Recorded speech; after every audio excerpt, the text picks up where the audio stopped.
কিন্তু ওরা তো ভুল করেছে। এই গণঅভ্যুত্থান হওয়ার পরে ওদেরকে বারবার বলা সত্ত্বেও আমরা দেখলাম যে তারা পারলো না, যে যারা ওদেরকে বুঝিয়েছে যে সংবিধানের অধীনে একটা সরকার বানাইতে হবে, মানে শেখ হাসিনার ফিরে যাওয়া সংবিধানের অধীনে একটা সরকার বানাইতে হবে, অন্তর্বর্তী সরকার বা তথাকথিত উপদেষ্টা সরকার। আমি বলেছি এটা একটা আত্মঘাতী, এতগুলো লোক মারা গেল, এতগুলো ছেলে ভোগ হয়ে পড়লো, এটার জন্য, এরকম একটা সরকারের জন্য। আজকে তো একটা নতুন একটা সরকার, সত্যিকারের পূর্ণাঙ্গ ক্ষমতা সম্পন্ন অন্তর্বর্তীকালীন সরকার আমাদের গঠন করার কথা ছিল, যেখানে ডক্টর ইউনূস প্রধান। আপনি একটু আগে বলছেন ডক্টর ইউনূসের 5 বছর থাকা উচিত, আপনারাই বলতেছেন, আপনারা বলতেছেন না, তো উনি কি করে থাকবে 5 বছর? আপনি তো ভুল করে ফেলছেন প্রথমে। আমার দ্বিতীয়ত তর্কটা কি করতেছেন যে ডক্টর ইউনূস নির্বাচিত না। আরে ভাই, নির্বাচিত না মানে কি? উনি রক্ত দ্বারা নির্বাচিত, আমি রক্ত দিয়ে থেকে নির্বাচিত করেছি। জনগণ তো নির্বাচন করে রক্ত দ্বারা করে, ভোট দিয়ে তো নির্বাচিত করে, ভোট দিয়ে নির্বাচিত করে। আমি যে লেখালেখি করছি, আমার কোনো রাজনৈতিক দল আছে? কোনো দল নেই।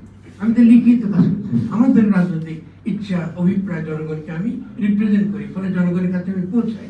সেটা আপনাদের কাছে পৌঁছানোর চেষ্টা করছি, সেটা আমাদের কাছে পৌঁছাচ্ছি, সরকারের কাছে পৌঁছাচ্ছি, সৈনিকদের কাছে পৌঁছাচ্ছি, আমি সকলের কাছে যাব। এই যে সকলকে নিয়ে থাকবে জনগণ, তাহলে সঠিক চিন্তা যখনই আমরা করতে পারবো, তখনই রাজনীতিতে একটা গুণগত পরিবর্তন হবে। তো সেই জন্য আমি বারবার আপনাদের কাছে বিনয়ের সঙ্গে বলছি যে আপনার ঠিক মতো চিন্তা করেন, চিন্তা একটু করেন। আগের যে বুদ্ধিজীবীদের আপনি দেখেছেন আপনারা, আমি ওই বুদ্ধিজীবী না, আমি ওই বুদ্ধিজীবী দিই না, আমি অত্যন্ত ব্যবহারিক, ইতিহাস দেখতে পাই, আমি কি কাজ করার দরকার এটা বুঝি। কারণ আমাকে বুদ্ধিজীবী বলে আমি তো লজ্জা বেশ করেন, আমার তো মূর্খ লোক নাই।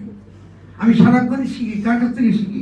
আপনাদের কাছ থেকে শিখি। এই একাত্তর বসে আমি বহু কিছু শুনছি, মানে আমি বসে থাকি শুনি, কারণ আপনারাই তো দেশ বদলাবেন, আমি তো করতে পারবো না, আমি তো একা, আমরা প্রত্যেকে তো একা, আমরা সকলেই মিলে কিন্তু সত্যি, এটা খুব এই উপলব্ধিগুলো যদি থাকলে আমরা বলবো। এখন আমি আপনাদের পক্ষ থেকে ডক্টর ইউনূসকে আমি কিছু কথা বলবো, তার প্রতি কিছু আপনাদের জানাবো।